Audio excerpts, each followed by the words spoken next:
Hi all, അസ്സലാമു അലൈക്കും. അപ്പോൾ ഇന്ന് ഞാൻ വന്നിട്ടുള്ളത് പൊട്ടാറ്റോ ചിപ്സിൻ്റെ റെസിപ്പിയുമായിട്ടാണ്.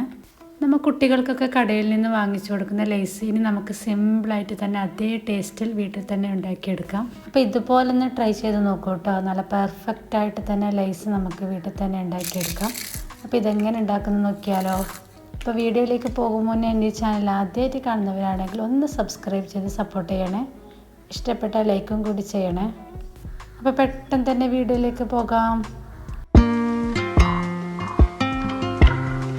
അതിനായിട്ട് ഞാനിവിടെ ഒരു 2 ഉരുളക്കിഴങ്ങാണ് കേട്ടോ എടുത്തിട്ടുള്ളത്.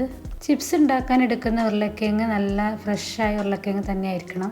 തൊടുമ്പോൾ നല്ല ഉറപ്പുള്ള ഉരുളക്കിഴങ്ങ് തന്നെ ആവണം. കുറച്ച് വാടിയ സോഫ്റ്റ് പോലെ ആണെങ്കിൽ അത്രയ്ക്കും നല്ല ക്രിസ്പി ആയിട്ട് കിട്ടില്ല. ഇനി ഉരുളക്കിഴങ്ങിൻ്റെ തൊലിയൊക്കെ നല്ലതുപോലെ കളഞ്ഞതിന് ശേഷം നല്ലതുപോലെ ഒന്ന് കഴുകിയെടുക്കാം. എന്നിട്ട് ഇതുപോലെ ഒരു കോട്ടൺ തുണി കൊണ്ട് അതിൻ്റെ വെള്ളമൊക്കെ ഒന്ന് തുടച്ച് മാറ്റാം. ഇനി ഇതുപോലൊരു സ്ലൈസർ ഉപയോഗിച്ചിട്ടാണ് കേട്ടോ കട്ട് ചെയ്തിട്ട് എടുക്കേണ്ടത്. കത്തി കൊണ്ട് കട്ട് ചെയ്യുന്ന സമയത്ത് നമുക്ക് അത്രയ്ക്കും തിന്നായിട്ട് കട്ട് ചെയ്തിട്ട് എടുക്കാൻ പറ്റില്ല. അപ്പോൾ ഇതുപോലെയാണ് നല്ല തിന്നായിട്ട് തന്നെ നമുക്ക് കട്ട് ചെയ്തിട്ട് കിട്ടും.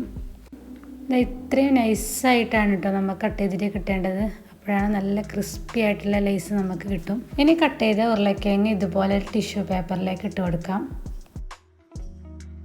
ഇനി ഇതിൻ്റെ മുകളിലായിട്ട് വേറൊരു ടിഷ്യൂ പേപ്പറും കൂടി വെച്ച് കൊടുക്കാം. എന്നിട്ട് നല്ലതുപോലെ തന്നെ ഇതിൻ്റെ വെള്ളമൊക്കെ ഒന്ന് തുടച്ച് കളയാം. ഇതിപ്പോൾ ഇവിടെ ഒട്ടും തന്നെ വെള്ളമില്ലാതെ നല്ലതുപോലെ തന്നെ ഡ്രൈ ആക്കി എടുത്തിട്ടുണ്ട്.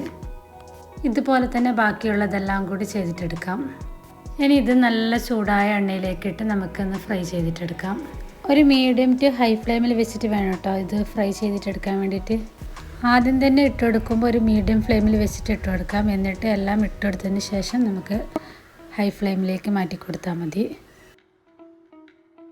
ഇനി ഇതൊന്ന് ഒട്ടിപ്പിടിച്ചിട്ടുണ്ടെങ്കിൽ ഇതുപോലെ തന്നെ ഒരു സ്പൂൺ കൊണ്ടൊന്ന് ഇളക്കി കൊടുക്കാം. എന്നിട്ട് തിരിച്ചിട്ട് കൊടുത്ത് നല്ലതുപോലെ ഒന്ന് ഫ്രൈ ചെയ്തിട്ടെടുക്കാം.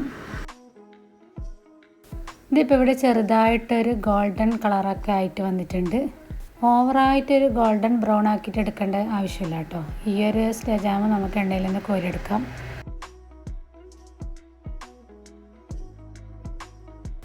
ഇതുപോലെ തന്നെ ബാക്കിയുള്ളതെല്ലാം കൂടി ഫ്രൈ ചെയ്തിട്ടെടുക്കാം.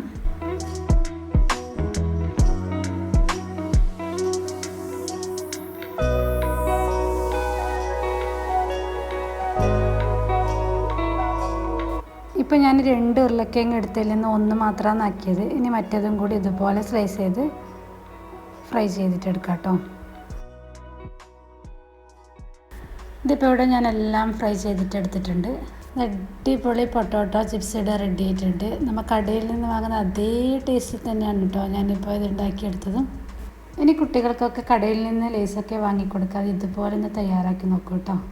നല്ല അടിപൊളി ക്രിസ്പി ആയിട്ട് തന്നെ നമുക്ക് തയ്യാറാക്കി എടുക്കാൻ പറ്റും. നിങ്ങൾക്ക് കണ്ടാൽ തന്നെ മനസ്സിലാവും എത്രത്തോളം ക്രിസ്പി ആയിട്ടാണ് കിട്ടിയിട്ടുള്ളതെന്ന്. ഇതിലേക്ക് നമ്മൾ ഇതുവരെ ഉപ്പൊന്നും ചേർത്ത് കൊടുത്തിട്ടില്ല. ഈ സമയത്ത് നമുക്ക് കുറച്ച് ഉപ്പ് ഇതുപോലെ ഒന്ന് സ്പ്രെഡ് ചെയ്തിട്ട് കൊടുക്കാം. ഇനി ഇതിലേക്ക് കുറച്ച് മുളക് പൊടിയും ചേർത്ത് കൊടുക്കാം. ഒരു 1/4 ടീസ്പൂൺ അത്രയും മതി. എന്നിട്ട് ഇത് നല്ലതുപോലെ ഒന്ന് മിക്സ് ചെയ്തിട്ടെടുക്കാം. ഇതുപോലെ ചെയ്യുന്ന സമയത്ത് ചിപ്സിൻ്റെ എല്ലാ ഭാഗത്തേക്കും ഉപ്പും മുളകൊക്കെ നല്ലതുപോലെ പിടിക്കും. നമ്മൾ കടയിൽ നിന്ന് വാങ്ങുന്ന ചിപ്സിലൊക്കെ ചെറുതായിട്ടൊരു എരിവൊക്കെ ഉണ്ടാവില്ല. അതിന് വേണ്ടിയിട്ടാണ് കേട്ടോ മുളകൊക്കെ ചേർത്ത് കൊടുക്കുന്നത്. മുളക് ചേർക്കാതെ ഉപ്പ് മാത്രം ചേർത്തും നിങ്ങൾക്ക് ഉണ്ടാക്കിയെടുക്കാം. അപ്പം അടിപൊളി ക്രിസ്പി ആയിട്ടുള്ള ലേസ് അല്ലെങ്കിൽ പൊട്ടാറ്റോ ചിപ്സ് നിങ്ങൾക്ക് വീട്ടിൽ തന്നെ ഉണ്ടാക്കിയെടുക്കാൻ പറ്റും. അപ്പോൾ ഇഷ്ടപ്പെട്ടാൽ പ്ലീസ് ഒന്ന് ലൈക്ക് ചെയ്യണേ, ഷെയർ ചെയ്യണേ, സബ്സ്ക്രൈബ് ചെയ്ത് സപ്പോർട്ടും കൂടി ചെയ്യണേ.